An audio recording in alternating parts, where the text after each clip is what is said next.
mereka. Markus 1 ayat 8. Kristus membaptis dengan roh. Markus 16 ayat 16. Orang yang percaya dan dibaptis akan selamat. Kisah para Rasul 2 ayat 38. Hendaklah kalian dibaptiskan. Lanjut. Yang kedua, baptisan adalah proklamasi iman. Sebagai pernyataan seseorang telah percaya, apa yang sudah dialami orang percaya tersebut perlu diproklamirkan kepada orang lain, salah satunya adalah melalui baptisan. Roma 6 ayat 3-4. Tahukah saudara-saudara bahwa pada waktu kita dibaptis, kita dipersatukan dengan Kristus. Ini berarti kita dipersatukan dengan kematiannya. Dengan baptisan itu, kita dikubur dengan ini berarti kita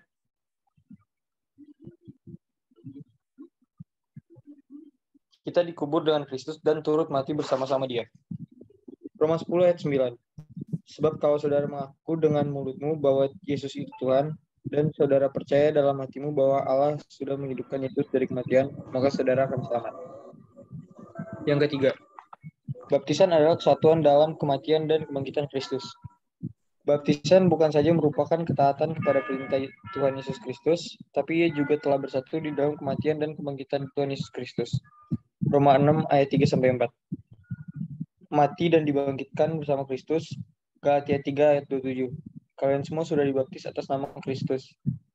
Dalam 1 Petrus 3 ayat 21 ditegaskan bahwa pertama, baptisan bukanlah upacara membersihkan badan yang kotor. Kedua, baptisan itu sebagai kiasan bahwa kita diselamatkan karena Yesus Kristus.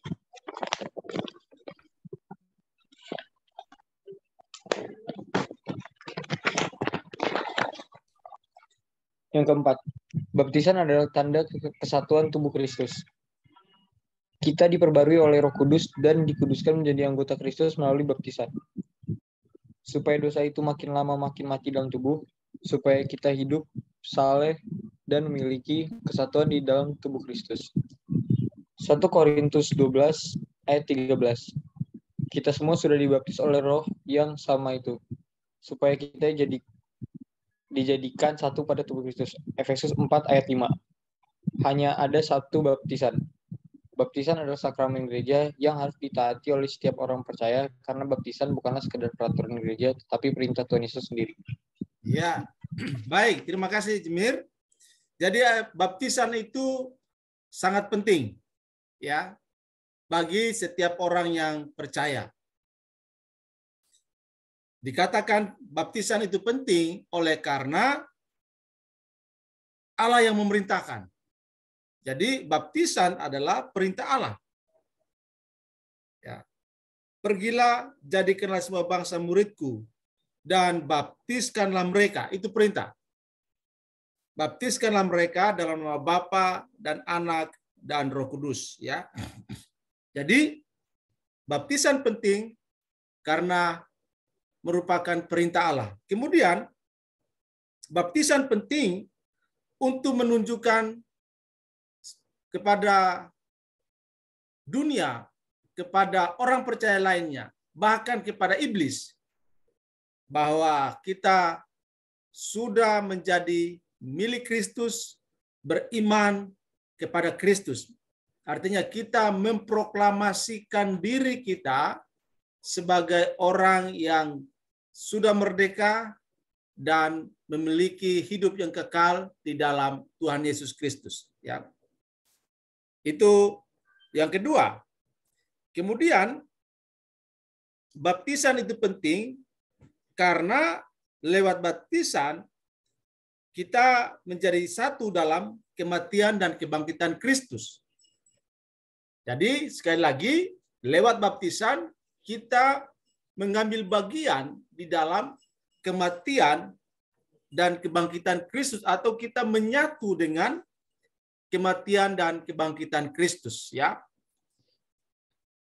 Dan yang keempat tadi, baptisan menjadi tanda atau bukti kita satu tubuh di dalam Kristus, ya. Satu tubuh dalam Kristus, makanya dalam Tuhan kita bersaudara, ya kan? Dalam Kristus kita bersaudara. Bukan karena kita bersaudara secara biologis? Tidak. Tetapi secara rohani kita bersaudara oleh karena kita punya iman yang sama kepada Tuhan Yesus Kristus. Sehingga kita bisa berkata, kau saudaraku, aku saudaramu. Sehingga apakah orang Jawa, orang Batak, orang Timur, orang Chinese, ya, orang Timur, orang Eropa, semua yang percaya Yesus itu adalah saudara kita. Ya. Itu saudara kita, itu keluarga kita, ya. Oke, ada pertanyaan? Sebelum kita lanjut ke pelajaran 17. Jadi, saya ulangi sekali lagi bahwa baptisan itu adalah perintah, ya, bukan sekedar aturan gereja. Nah, gereja Protestan mengenal hanya 2 sakramen atau hanya 2 ordonansi, yaitu baptisan kudus dan perjamuan kudus. Kalau gereja Roma Katolik ada 12 sakramen mereka. Tapi kalau Protestan hanya 2. Kenapa hanya 2? Karena hanya 2 itu yang menjadi perintah Tuhan Yesus. Baptis dan perjamuan kudus. Yang lain tidak. Ya. Makanya Protestan berbeda dengan aturan Roma Katolik, ya.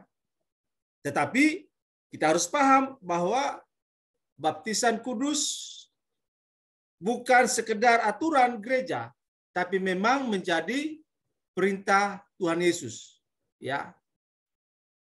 Sehingga itu menjadi penting. Baik, kita lanjut ke bagian berikut, yaitu sakramen perjamuan kudus. Nah, kita sudah bahas tadi sakramen pertama, yaitu baptisan kudus.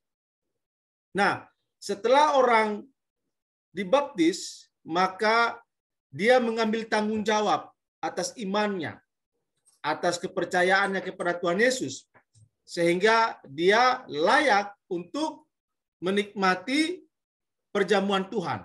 Ya, jadi nanti hari Minggu kalian sudah bisa ikut perjamuan kudus, sudah bisa terima roti dan anggur, ya, karena kalian sudah dibaptis. Ya, baik. Mbak Ratna baca tujuan. Silakan. Tujuan supaya setiap calon anggota baptis mengerti dan memahami arti dan makna sakramen perjamuan kudus menurut kebenaran firman Allah. Pada sisi lain, supaya setiap calon anggota baptis mengetahui, mengerti, mengenang, dan melaksanakan perintah Tuhan Yesus untuk mengingat pengorbanan dan kematiannya di atas kayu salib dengan mengikuti upacara perjamuan kudus. Iya, jadi jelas ya. Pak, saya lagi di kampung, jadi ada suara di masjid. Saya lagi di kampung ini.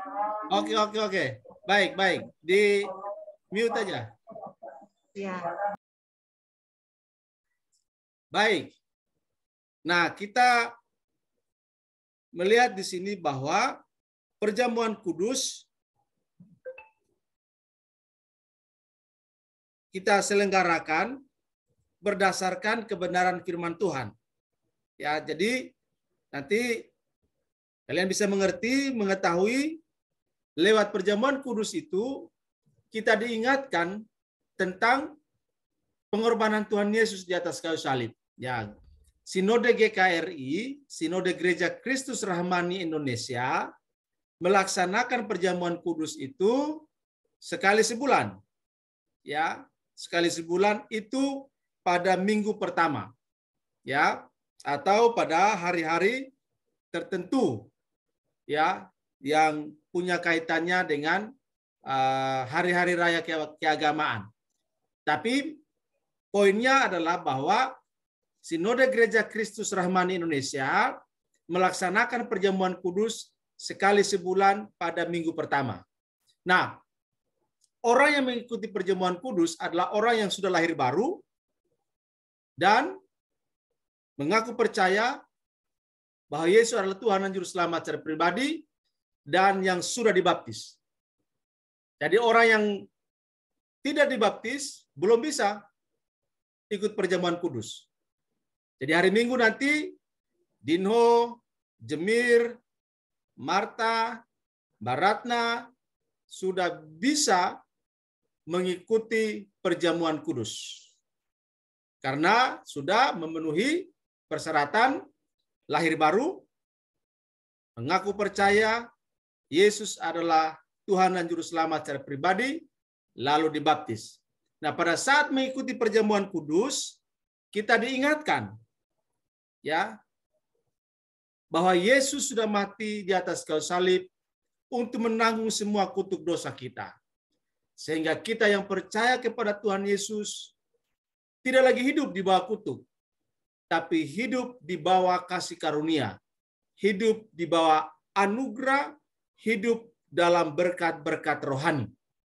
Ya, jadi ketika kita ikut perjamuan kudus, bukan sekedar kita ikut perjamuan kudus, tapi perjamuan kudus mengingatkan kita bahwa Yesus sudah mati di atas kayu salib, menanggung semua kutuk dosa kita. Sehingga kita yang percaya kepada Tuhan Yesus Kristus tidak lagi hidup di bawah kutuk, tapi hidup di bawah kasih karunia, hidup di dalam anugerah, hidup di dalam berkat-berkat rohani yang Tuhan berikan kepada kita melalui iman kepada Tuhan Yesus Kristus. Ya, lanjut, Dinho, baca pendahuluan. Pendahuluan berkaitan dengan upacara perjamuan kudus sesungguhnya, hal itu menunjuk kepada bagaimana kita mengakui tubuh dan darah Yesus yang telah dikorbankan di atas kayu salib bagi pengampunan dosa-dosa kita. Pada sisi lain, tubuh dan darah Yesus yang dilambangkan oleh roti dan anggur ketika kita memakan dan meminumnya itu menunjuk kepada penyatuan kita dengan penderitaan Yesus dan ada tanggung jawab kepada kita, yaitu supaya kita memberitakan Tuhan Yesus kepada orang lain sampai Ia datang kembali untuk kedua kalinya. Upacara yang pertama yang disuruhnya ialah agar kita mengikuti pembaptisan. Setelah kita percaya kepada Tuhan Yesus, kita perlu mengakui kepercayaan itu di hadapan manusia. Upacara yang kedua yang disuruhnya melakukannya bersama-sama dengan jemaat adalah dan minum anggur untuk memperingati dan melambangkan kematian Kristus. Inilah yang disebut perjamuan suci. Kita dibaptiskan dalam air sekali saja setelah menaruh iman kepada Kristus. Tetapi perjamuan suci pada waktu yang ditentukan oleh gereja. Baik. Ya.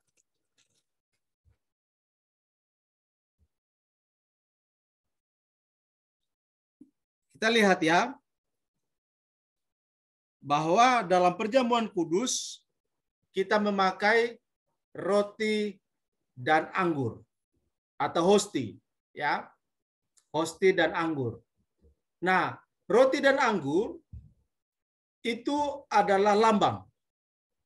Jadi Protestan mengakui bahwa roti dan anggur itu adalah simbol atau lambang dari tubuh dan darah Kristus. Tetapi Gereja Roma Katolik, mereka menganggap bahwa roti itu adalah benar-benar tubuh Yesus dan anggur itu benar-benar darah Yesus. Tapi kita Protestan tidak. Itu hanya lambang. Karena kalau kita makan roti, bahwa itu adalah tubuh Kristus, sungguh-sungguh tubuh Kristus, wah, itu sudah nggak benar. Ya, jadi Protestan mengakui bahwa roti dan anggur hanyalah lambang dari tubuh dan darah Kristus yang sudah menanggung penderitaan. Darahnya tercurah untuk menyelamatkan kita, untuk pengampunan dosa kita, dan untuk menjamin keselamatan hidup yang kekal. Jadi, orang Kristen memahami roti dan anggur hanyalah sebagai lambang dari tubuh dan darah Yesus. Ada gereja yang lain melakukan perjamuan kudus 3 bulan sekali. Ada juga gereja yang lain melakukan perjamuan kudus 6 bulan sekali. Jadi setahun cuma 2 kali perjamuan kudus. Ada juga gereja yang melakukan perjamuan kudus setiap minggu. Dan ada juga gereja yang semua anggota jemaatnya ikut perjamuan kudus. Yang dibaptis atau ke anak-anak itu ikut semua perjamuan kudus. Macam-macam aturan. Nah, itu terserah. Karena memang Alkitab tidak menetapkan berapa banyak kita lakukan perjamuan kudus, ya. Tetapi Alkitab banyak kasih tahu bahwa perjamuan kudus adalah perintah untuk mengingat pengorbanan Tuhan Yesus di atas kayu salib, ya. Lanjutin nomor 1 Romawi.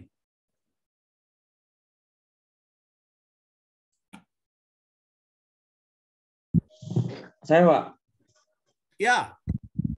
Oh, 1 Romawi, makna perjamuan kudus.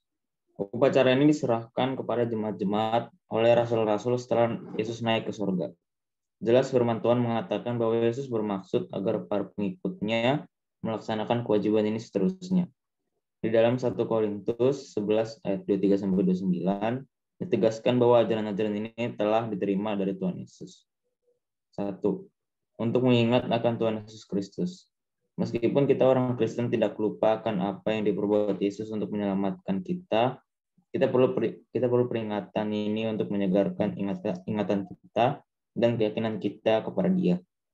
Penjelasan dalam firman Tuhan memakai kata perintah perbuatlah. Waktunya akan berapa kali diadakan tidak ditentukan. Menurut 1 Korintus 11 ayat 26, perjamuan suci diadakan berulang kali. Camkanlah bahwa perjamuan kudus hanyalah peringatan yang melambangkan kematian Kristus. Tidak ada anugerah atau kasih karunia yang diterima melalui makan dan minum ini. Perjamuan kudus diadakan hanyalah untuk mentaati perintah Yesus Kristus.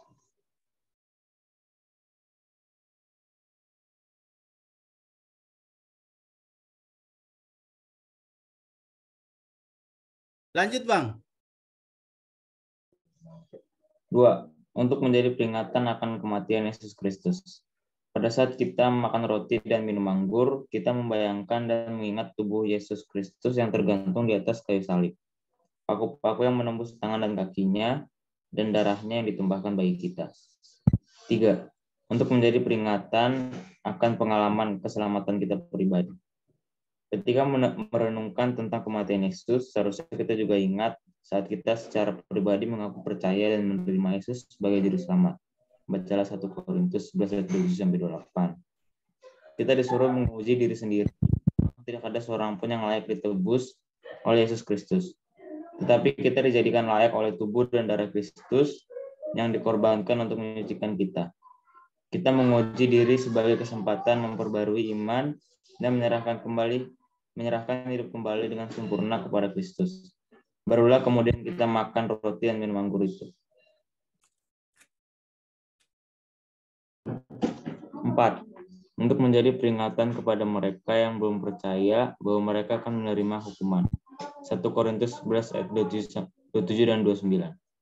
Siapakah yang tidak lagi ikut perjamuan kudus, seseorang yang belum mengakui Yesus dan belum menerima kematian dan kebangkitannya, artinya seseorang yang belum diselamatkan.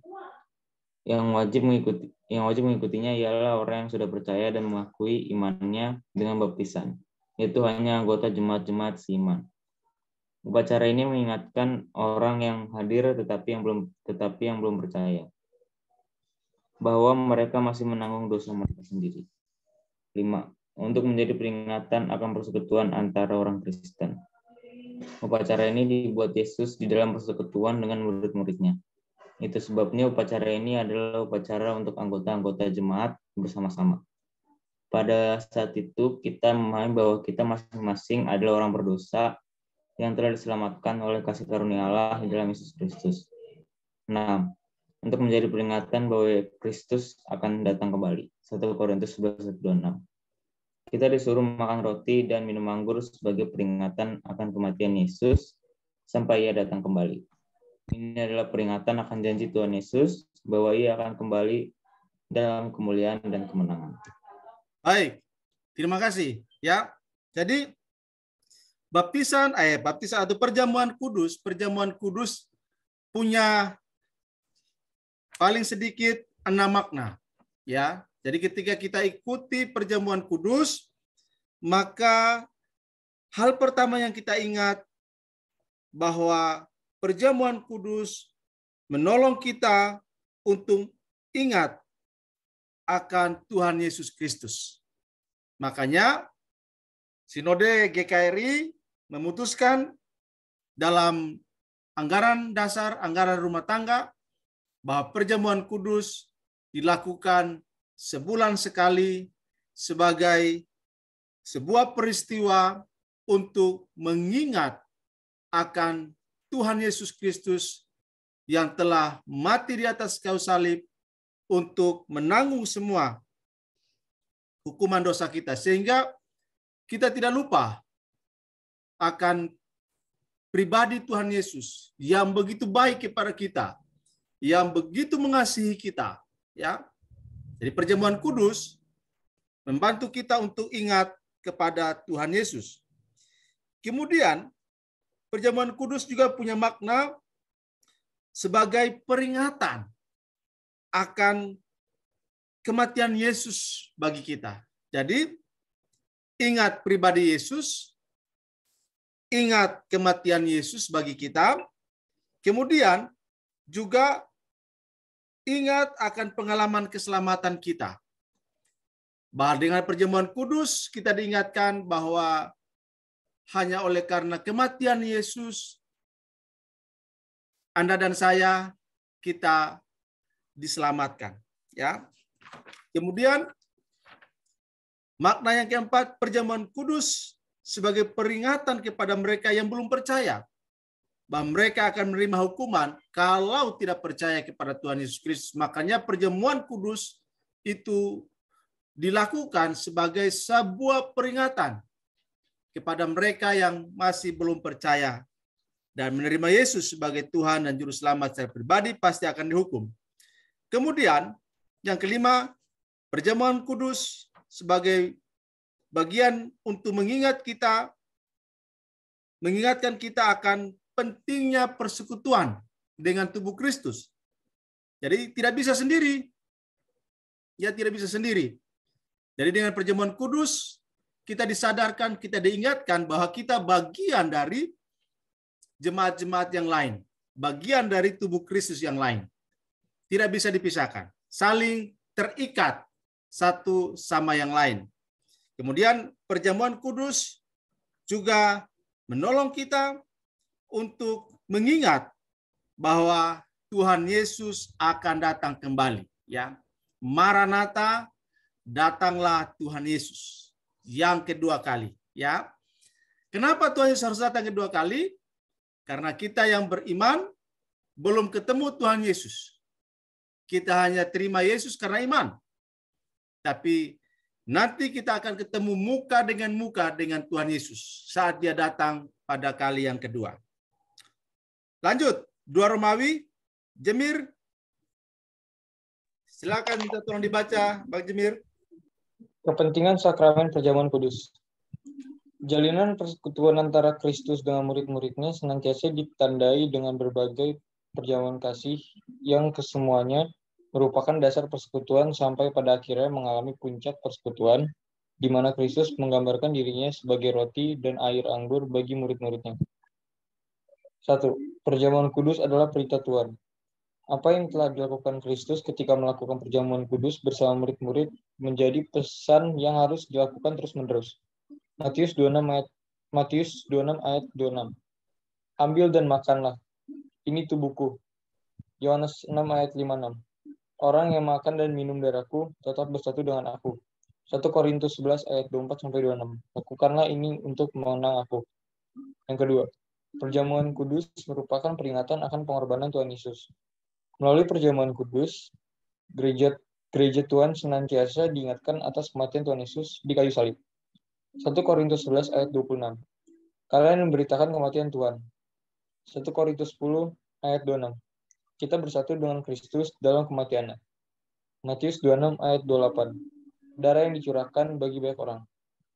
Yang ketiga, perjamuan kudus merupakan pengharapan akan kedatangan Yesus Kristus yang kedua kali. Ketika seorang percaya mengikuti perjamuan kudus, ia juga menyatakan pengharapan akan kedatangan Kristus kedua kali. 1 Korintus 11 ayat 29. Sampai ia datang. Kolose 3 ayat 1. Berusaha mendapatkan hal-hal yang dari sorga. Lukas 22 ayat 16. Aku tidak makan lagi sampai arti perjamuan ini dinyatakan di dunia baru Allah. Sebagaimana roti dan anggur memelihara hidup kita di dunia ini, demikian pula tubuh dan darah Yesus Kristus yang dikorbankan itu merupakan makanan dan minuman yang sungguh-sungguh bagi jiwa kita untuk hidup yang kekal. Baik, terima kasih. Jadi perjamuan kudus penting pertama karena perintah. Perintah Tuhan yang harus dilakukan oleh gereja. Ya. Tidak ada tawar-menawar. Bentar ya. Laptop mau habis baterai ini.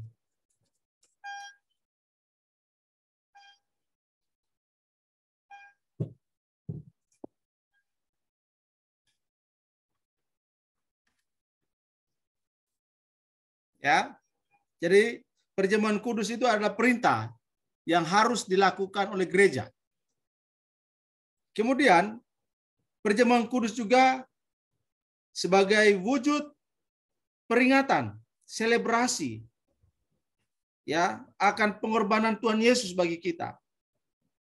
Dan perjamuan kudus merupakan pengharapan bahwa Yesus akan datang kembali. Jadi ketika kita ikut perjamuan kudus, kita diingatkan ada pengharapan. Yesus akan datang untuk bertemu dengan kita. Kita lanjut di pelajaran 18, korban persembahan. Marta, silakan baca tujuan. Tujuan supaya setiap calon anggota baptisan mengerti dan memahami bahwa setelah dibaptis, mereka memiliki tugas, tanggung jawab, dan kewajiban yang harus dilakukan. Artinya, ialah setiap orang yang percaya dan menerima Yesus sebagai Tuhan dan Juru Selamat pribadi yang memiliki tugas yaitu memberitakan Injil, bertanggung jawab untuk bersekutu, dan mempunyai kewajiban yaitu memberikan korban persembahan kepada Tuhan. Ya, jadi setelah kita dibaptis, kita ikuti perjamuan kudus, dan ada kewajiban kita, yaitu membawa korban persembahan. Makanya ketika kita datang ibadah di gereja, kita bawa persembahan kita sebagai tanda ucapan syukur dan terima kasih karena Tuhan sudah memberkati kita. Tuhan sudah memberikan segala-galanya bagi kita, maka kita juga harus mempersembahkan ucapan syukur dalam bentuk persembahan. Ya, selain kita mempersembahkan diri kita kepada Tuhan, kita juga diberi berkat oleh Tuhan dalam bentuk uang atau talenta. Kita mau bawa persembahan kita untuk dipersembahkan kepada Tuhan. Ya, lanjut pendahuluan. Lanjut Marta, pendahuluan. Pendahuluan. Menurut Alkitab, hal pertama yang harus kita lakukan berkaitan dengan korban persembahan ialah kita terlebih dahulu mempersembahkan tubuh kita sebagai persembahan yang hidup, yang kudus, dan yang berkenan kepada Allah. Rasul Paulus menulis, "Karena itu saudara-saudara, demi kemurahan Allah, aku menasehatkan kamu, supaya kamu mempersembahkan tubuh sebagai persembahan yang hidup, yang kudus, dan yang berkenan kepada Allah. Itu adalah ibadahmu yang sejati.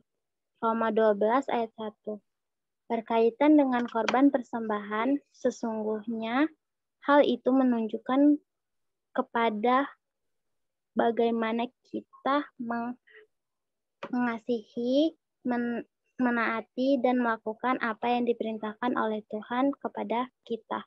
Pada sisi lain, dengan korban persembahan yang kita berikan itu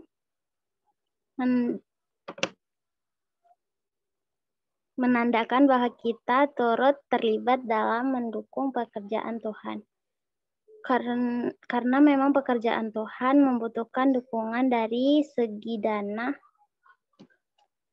Upeti merupakan suatu persembahan sebagai tanda takluk dari suatu negara kepada negara yang lain. Tetapi persembahan orang Kristen lebih dari tanda ketaklukan, yaitu sebagai tanda kerelaan kepada yang menerima persembahan. Ya, jelas ya. Jadi kita memberikan persembahan sebagai rasa ucapan syukur dan terima kasih kita, ya.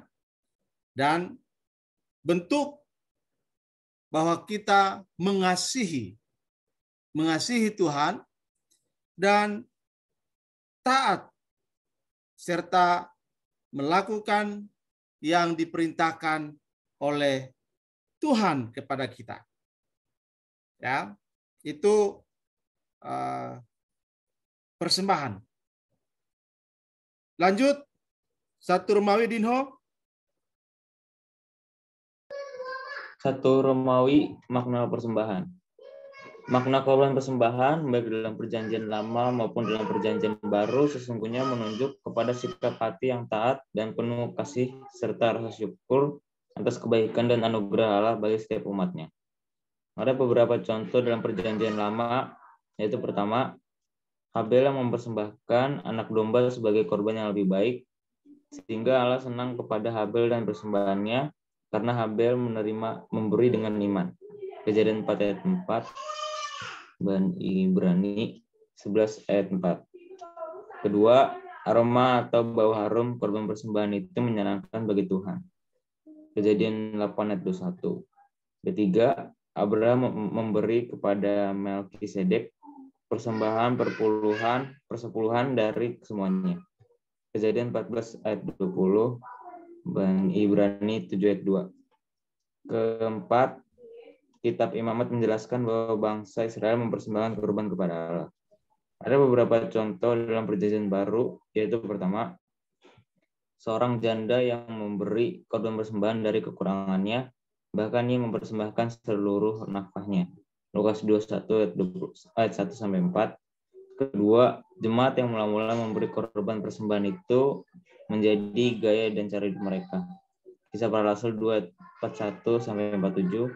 Ketiga, jemaat di Makedonia yang walaupun mereka dalam kesukaran dan dari aspek ekonomi mereka tidak mampu, namun mereka bersukacita dan bergembira untuk menolong dan memberi persembahan. 2 Korintus 8:1-15. Ya, jadi baik dalam perjanjian lama maupun dalam perjanjian baru ada contoh-contoh nyata bahwa umat Allah yang beribadah kepada Allah selalu membawa sesuatu untuk diberikan kepada Tuhan.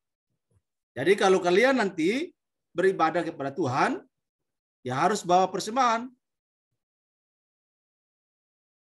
Tapi kan belum punya gaji Pak Pendeta.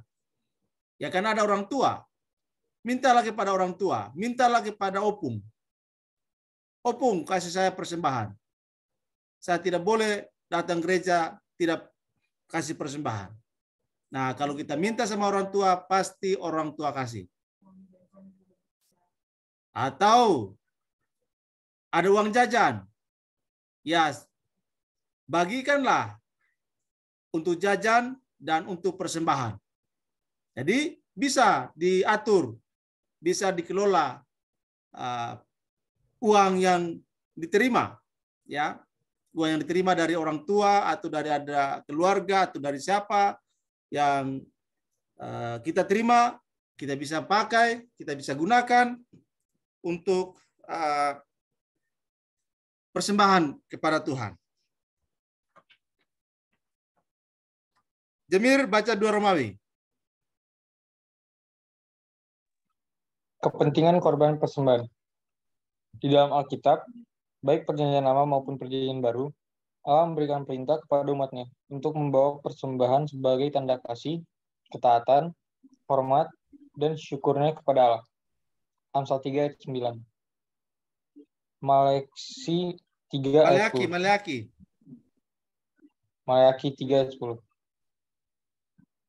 Dalam perjanjian baru diajarkan bahwa pertama, kita harus memberi kepada Allah apa yang menjadi milik Allah. Matius 22 ayat 21. Kedua, Allah mengasihi orang yang memberi dengan sukacita. 2 Korintus 9 ayat 7. Ketiga, orang yang menerima pengajaran Kristen hendaknya membagi sesuatu yang baik kepada yang mengajar. Galatia 6 ayat 6. Keempat, pemimpin yang melakukan tugasnya dengan baik patut diberi penghargaan 2 kali lipat. 1 Timotius 5 ayat 17.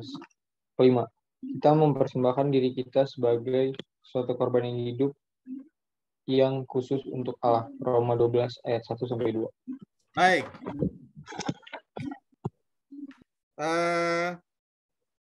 Marta baca Amsal 3 ayat 9.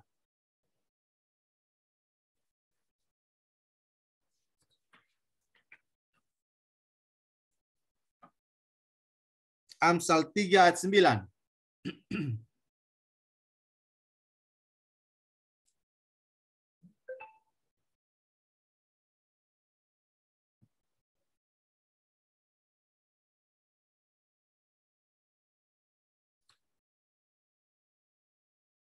Silakan.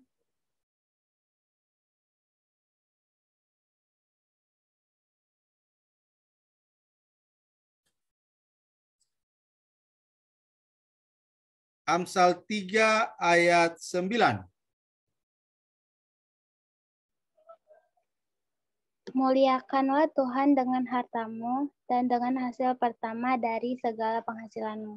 Ya, muliakanlah Tuhan dengan penghasilan pertama dari segala penghasilanmu. Jadi, cara kita mempermuliakan Tuhan salah satunya adalah dengan persembahan yang kita bawa kepada Tuhan. Lalu Maleakhi 3 ayat 10.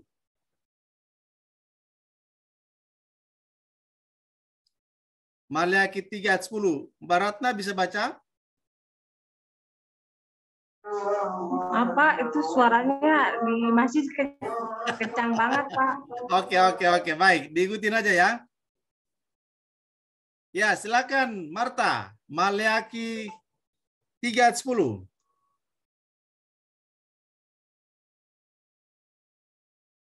Bawalah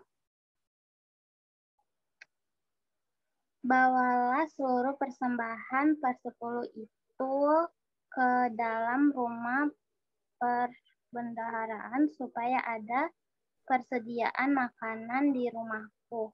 Dan ujilah aku, firman Tuhan semesta alam, apakah aku tidak membukakan bagimu tingkap-tingkap langit dan mencurahkan berkat kepadamu sampai berkelimpahan.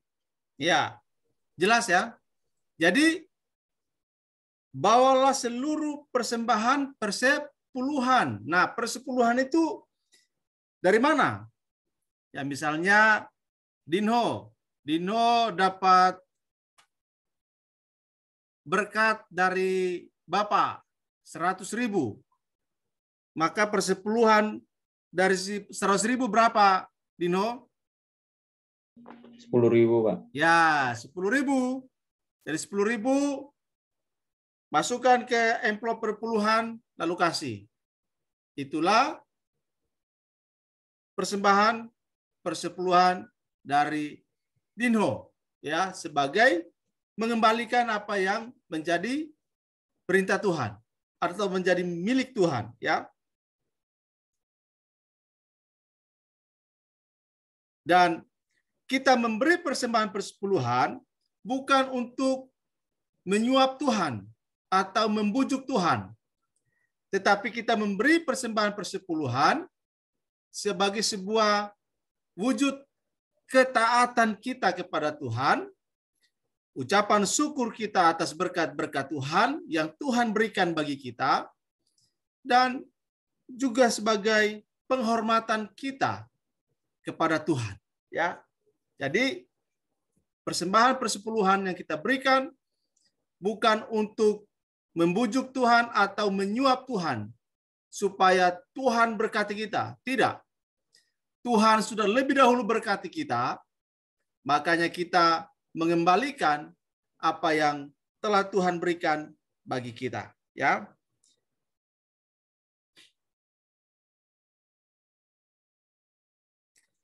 Oke, ada pertanyaan? Kita lanjut, 3 Romawi. Dino, baca 3 Romawi.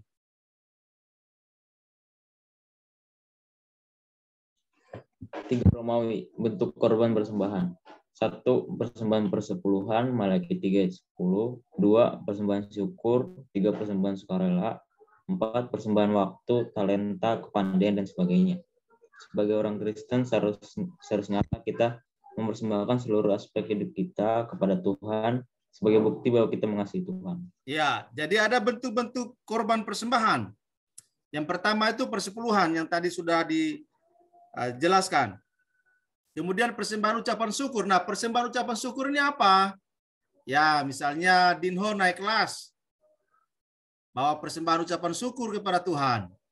Atau Marta juara di kelas, ya, bawa ucapan syukur. Jemir lulus dari SMA, bawa persembahan ucapan syukur. Atau Mbak Ratna ulang tahun, kasih persembahan ucapan syukur. Atau sembuh dari penyakit, bawa persembahan ucapan syukur, dan seterusnya. Ya. Kemudian persembahan sukarela, ya, persembahan sukarela ini tidak ditentukan. Ya. Berapa yang kita mau kasih? Sesuai dengan gerakan Tuhan dalam diri kita, kita bawa persembahan syukur, persembahan sukarela kita. Itu dalam wujud uang atau benda. Tetapi ada juga persembahan yang lain, yaitu waktu kita. Kita punya waktu berapa jam sehari? Dino? 24, Pak. 24 jam. Jadi semua kita sama ya, punya waktu 24 jam ya. Jemir punya waktu berapa banyak, Jemir? Ya 24, Pak, sehari. 24. Nah, berapa banyak waktu yang kau berikan buat Tuhan? Ya kan? 1 jam sehari? Adakah waktu buat Tuhan? Atau hanya hari Minggu? Kalau dibilang berapa jam kayak nggak ngitung sih, Pak. Cuman ya paling pas renungan aja sih. Paling lama berapa jam? Mungkin nggak sampai sejam ya. Paling kayak setengah jam, 40 menit. Ya. Jadi kalau dari 24 jam dibagi 10 berapa? Gimana, Pak? 24 dibagi 10 berapa? 24 bagi 10. Ya. 2,4. Ya, 2 jam 4 menit. 40 menit atau 4 menit. 40. Nah, kalau kita hitung, nyampe nggak 2 jam 4 menit waktu untuk Tuhan sehari? 40. Nggak nyampe. Nggak nyampe. Berarti belum kita kasih persembahan persepuluhan dari waktu kita untuk Tuhan. Ya kan? Berarti lebih banyak waktu untuk kita. Gimana, Marta?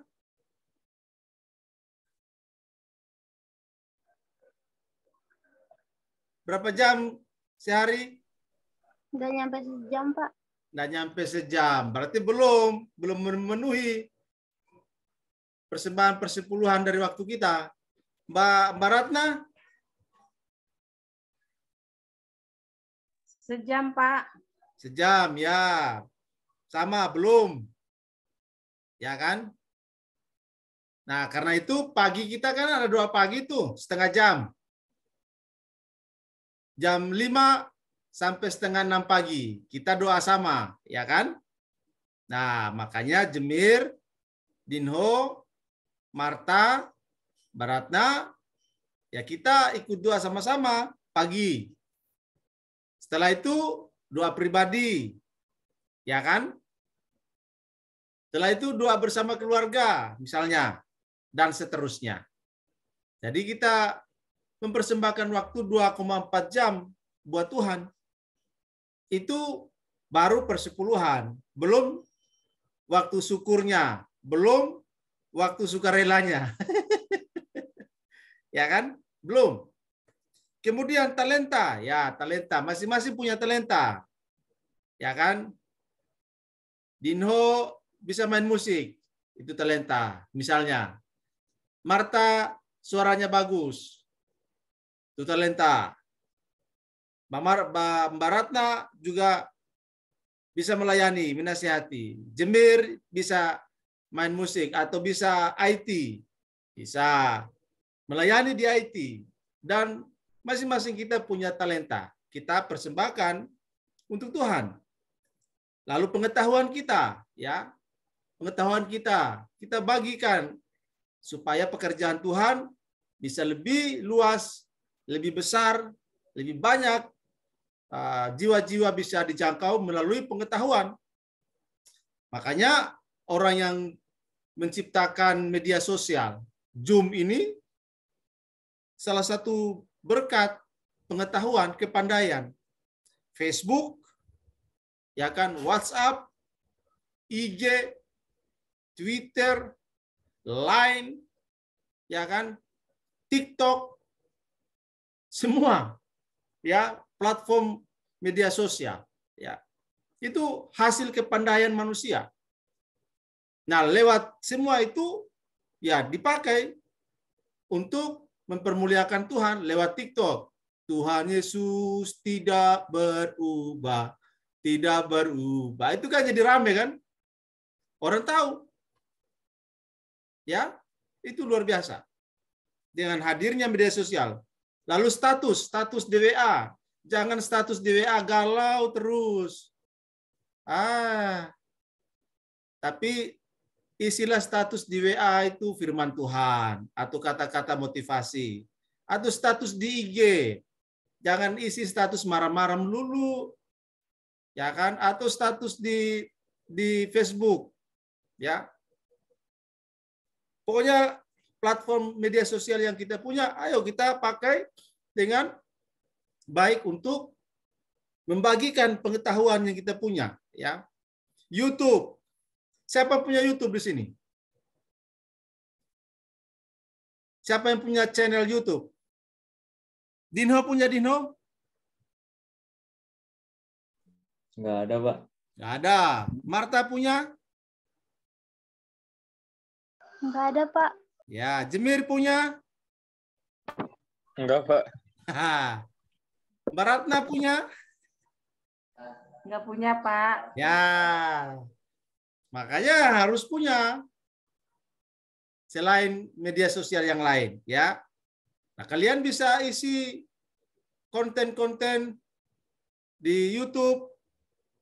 Karena YouTube itu salah satu media sosial yang paling nomor 2 setelah Google. Ya. Setelah Google itu YouTube. Kalau IG, TikTok itu masih di bawah platform itu. Ya. Nah, makanya dengan kepandaian kita bisa mengisi konten-konten itu, ya. Sebagai bagian dari kita mau mempersembahkan apa yang Tuhan sudah kasih ke kita mau lagi persembahkan kembali untuk kemuliaan Tuhan. Oke? Terakhir, pelajaran terakhir. Ya. Ini singkat aja ini, tidak banyak-banyak ini.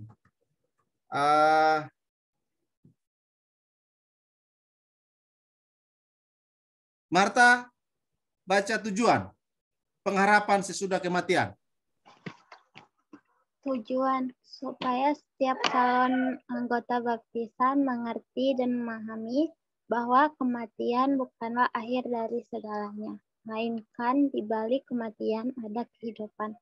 Dan inilah yang menjadi pengharapan kita sebagai orang yang percaya kepada Tuhan Yesus Kristus. Iya, jadi di balik kematian ada kehidupan, ya.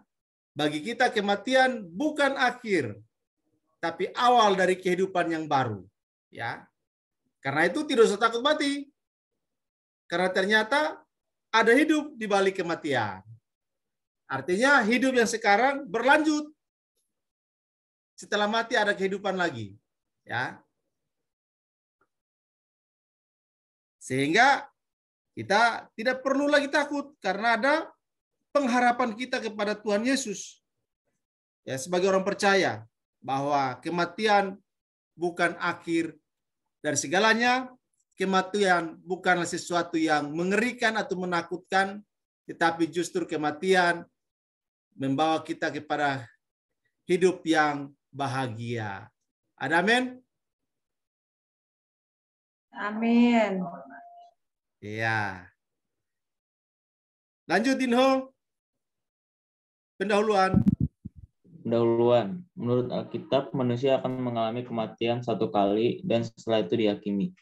Penulis Ibrani menegaskan demikian, dan sama seperti manusia ditetapkan untuk mati hanya satu kali saja, dan sesudah itu dihakimi. Demikian pula Kristus hanya satu kali saja mengorbankan dirinya untuk menanggung dosa banyak orang. Sesudah itu ia akan menyatakan dirinya sekali lagi tanpa menanggung dosa untuk menganugerahkan keselamatan kepada mereka yang menantikan dia. Iya. Ibrani 9 ayat 27 sampai 28. Ya. Jadi manusia itu sudah ditetapkan untuk mati hanya satu kali. Setelah itu dihakimi. Nah, orang Kristen, orang yang percaya Tuhan Yesus dihakimi enggak?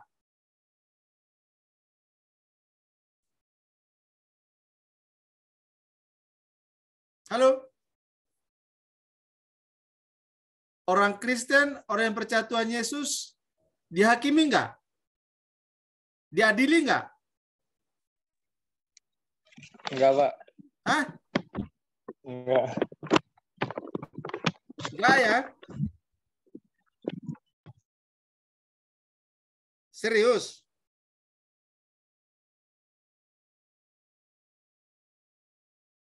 Benar enggak?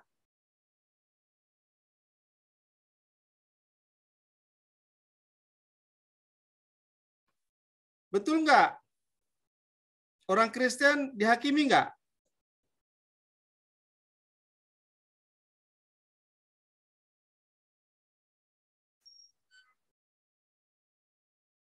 Coba baca 1 Petrus 4 ayat 17. Jemir. 1 Petrus 4 ayat 17.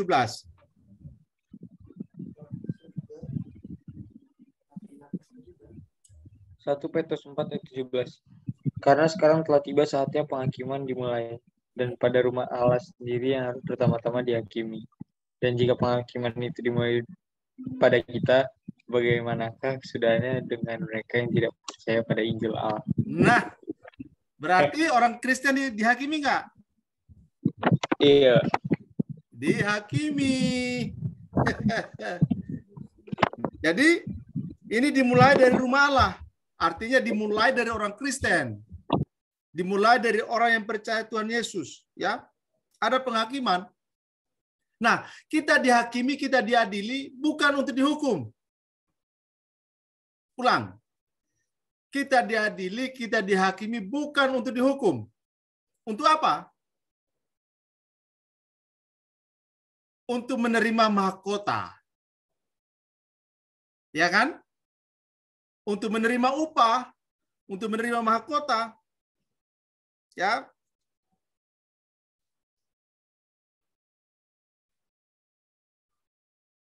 Bentar.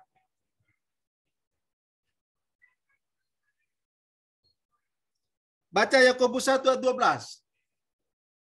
Yakobus 1 ayat 12.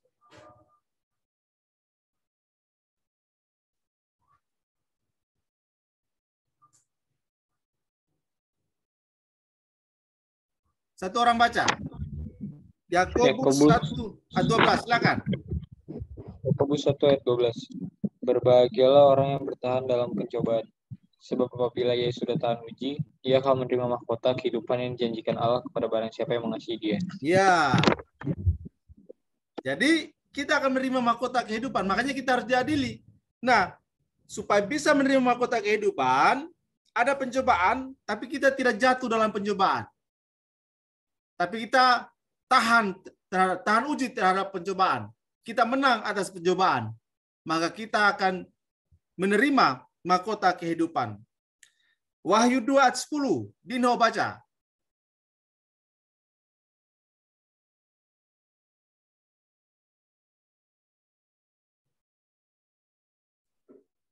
Wahyu 2 ayat 10, jangan takut terhadap apa yang harus engkau derita. Sesungguhnya iblis akan melemparkan beberapa orang dari antaramu ke dalam penjara supaya kamu dicobai dan kamu akan beroleh kesusahan selama 10 hari.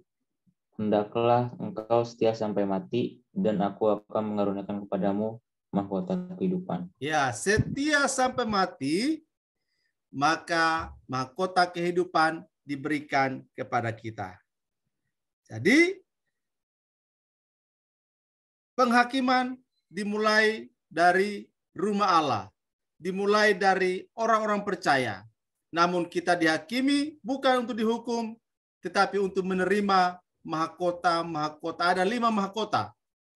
Ya, salah satunya adalah mahkota kehidupan. Jadi ini hanya pengulangan ya, pelajaran 19 ini. Pengulangan. 1 Romawi. Dinho baca. 1 Romawi, kematian bukan akhir kehidupan. Seringkali orang menganggap bahwa kematian adalah sebagai akhir dari segala-galanya. Tapi iman Kristen menyatakan kematian bukanlah akhir kehidupan ini. 1 Tesalonika 4 ayat 13. Supaya sekalian mengetahui orang-orang yang sudah meninggal. Markus 15 ayat 37, Yesus menyerahkan nyawanya. 1 Korintus 15 ayat 22, seluruh manusia mati. Yohanes 11 ayat 13, Lazarus mati. Lukas 16 ayat 22, orang miskin meninggal. Lukas 16 ayat 23, orang kaya juga meninggal. Ya, jadi yang miskin, yang kaya, yang terpelajar atau tidak terpelajar, ya kan? Yang punya status sosial tinggi atau tidak, pasti meninggal, ya. Kemudian 2 Romawi, Jemir baca. Terakhir. Kematian adalah awal dari kehidupan yang sesungguhnya. Salib Kristus mengalahkan kematian yang menjadi momok dan ketakutan dari setiap manusia. 1 Tesalonika 4 ayat 14. Allah akan menghidupkan semua orang yang percaya kepada Kristus. 1 Tesalonika 4 ayat 16. Orang-orang Kristen yang meninggal akan dihidupkan terlebih dahulu. Yohanes 11 ayat 25. Akulah yang memberi hidup dan membangkitkan orang mati. 1 Korintus 15 ayat 51. Tidak semua kita akan mati. Roma 8 ayat 38 sampai 39.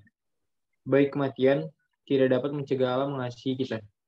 Sekalipun kematian harus dialami oleh setiap orang, tetapi itu bukanlah akhir dari kehidupan.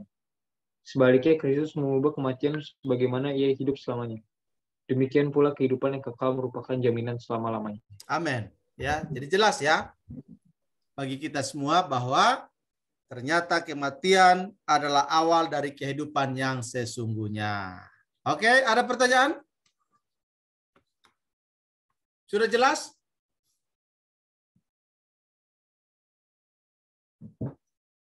Adakah yang mau bertanya? Oke, udah jelas. Dinho kasih jempol. Ya, Jemir, ada pertanyaan Jemir?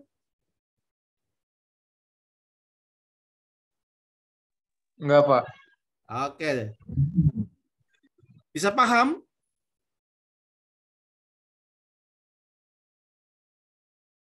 Marta, ada pertanyaan Marta? Enggak ada, Pak. Oke, Mbak Ratna, ada pertanyaan? Enggak, Pak. Oke. Baik, terima kasih ya. Nah, saya ingatkan lagi untuk hari Sabtu besok, hari Sabtu tanggal 2, ya kita akan kumpul di sekretariat jam 6, lalu kita ke Kolam Halim, jam 7 kita akan lakukan ibadah prosesi baptisan di sana. Jadi jangan terlambat. Itu yang pertama. Yang kedua, bawa pakaian ganti. Ya, bawa pakaian ganti. Kemudian ketiga, ingatkan orang tua, ingatkan keluarga supaya hadir bersama hari Sabtu. Ya, menyaksikan deklarasi iman dari kalian berempat. Ya. Kemudian yang keempat, hafal ayat untuk hari Minggu. Minimal 3 ayat satu orang. Ya, minimal 3 ayat satu orang. Jadi hari Minggu di ibadah sesi kedua. Jadi kalian datang ibadah sesi kedua. Sesi kedua akan dibagi sertifikat baptisan, surat baptisan. Ya. Nah, sebelum surat baptisan dibagi, diserahkan, masing-masing harus hafal ayat minimal 3 ayat. Benar? Hafalnya yang lancar, jangan grogi, jangan takut-takut. Ya, hafal minimal 3 ayat. Ya. Lalu hari Minggu juga kalian akan ikuti perjamuan kudus. Oke? Baik. Nah, setelah itu, nah kita bisa lanjutkan di kelas pemahaman Alkitab. Ya.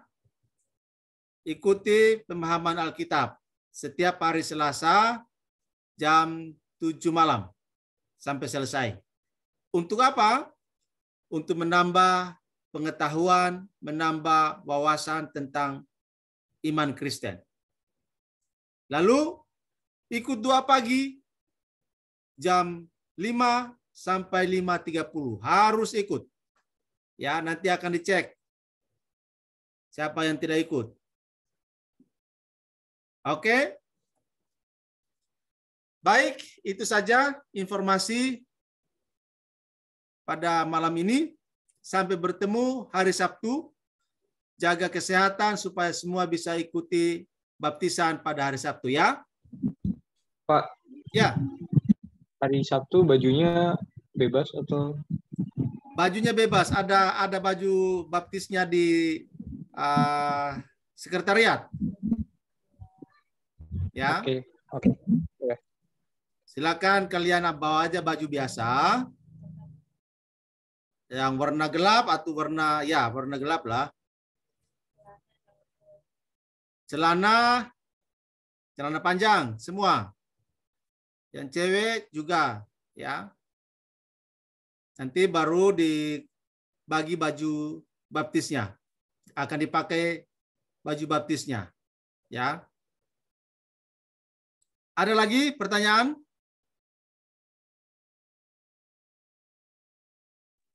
Ayatnya itu dari yang kita pelajari sama ini, Pak. Terserah. Oh. Yang penting itu dihafal. Apa, Pak? Ayat mana saja, silakan. Ya, minimal 3. Kalau bisa 10 luar biasa. Tapi minimal 3.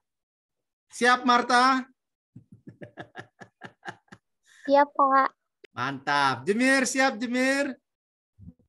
Siap, Pak. Mantap. Mbak Ratna siap? Siap, Pak. Siap lahir batin. Mantap. Dinho siap? Siap, Pak, siap. Oke. Ada kesaksian nanti hari Minggu? Nyanyi misalnya? Berempat. Setelah hafal ayat baru nyanyi? Lagu yang gampang aja. Nanti Dinho main gitar. Atau Jemir main gitar. Jemir bisa main gitar kan? Nggak bisa, Pak. Dinho bisa kan? Enggak, Pak. Ya, siapa yang bisa main gitar? Marta bisa main gitar? Ah. Baratna bisa main gitar? Nggak bisa, Pak. Nanti minta melodi, main keyboard. Mau lagu apa? Yang kalian berempat tahu lagu apa? Ya udah, nyanyi lagu Tuhan Yesus tidak berubah. Ya, bagaimana? Oke, kalian diskusi nanti ya, berempat ya. Baik, kita tutup pertemuan kita pada malam hari ini. Sebelum kita berpisah, mari kita berdoa. Bapa di surga, kami berterima kasih untuk pertolongan Tuhan dalam seluruh rangkaian kelas katekisasi ini, dari awal pertemuan pertama sampai dengan terakhir hari ini. Engkau menolong sehingga keempat anak-Mu bisa mengikutinya dengan baik. Kami hamba-hamba-Mu bisa melayani mereka, mengajarkan firman Tuhan kepada mereka. Biarlah Roh Kudus yang terus menolong mereka untuk memahami, menguasai, mengerti pelajaran-pelajaran yang sudah mereka dengarkan, pelajari bersama sepanjang kelas katekisasi ini. Terima kasih Tuhan, hari Sabtu mereka siap untuk dibaptis. Berdoa supaya Tuhan Engkau menolong Marta, Dinho, Jemir, dan Baratna. Engkau lindungi, pelihara mereka Tuhan. Jauhkan daripada mereka sakit penyakit, mara bahaya, supaya pada hari Sabtu nanti mereka sehat semua dan boleh mengikuti baptisan kudus, mendeklarasikan iman mereka, bahwa mereka hanya percaya kepada Tuhan Yesus Kristus sebagai satu-satunya Tuhan dan Juru Selamat mereka secara pribadi. Terima kasih Tuhan, berkati masa depan mereka, berkati studi, berkati pelayanan, berkati pekerjaan mereka. Pakai mereka jadi berkat bagi banyak orang. Berkati keluarga, berkati orang tua. Tuhan tolong dalam usaha pekerjaan mereka, buatlah berhasil beruntung untuk kemuliaan Tuhan. Jadikan Dinho, Marta, Jemir, Baratna sebagai saksi Tuhan Yesus di tengah-tengah keluarga, sehingga nama Tuhan dipermuliakan lewat hidup mereka. Kami akan berpisah, Tuhan sertai kami, lindungi kami dalam istirahat malam hari ini, biarlah kami ada dalam berkat Tuhan. Terima kasih Bapa, berkati hamba-Mu yang sudah menyampaikan, mengajar anak-anak-Mu lewat firman Tuhan di malam hari ini. Dalam nama Tuhan Yesus, kami berdoa dan bersyukur. Haleluya. Amin.